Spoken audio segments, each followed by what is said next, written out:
remember this just 2 days ago.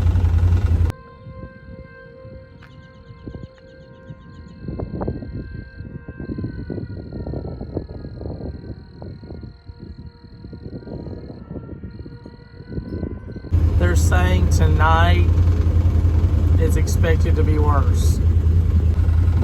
We're expecting some weather in our area tonight, like others of you, and it's already pretty eerie out.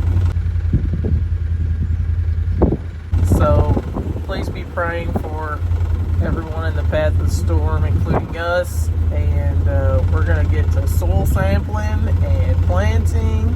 We're supposed to maybe get up to 12 inches of rain by the end of the weekend. So this could be crazy.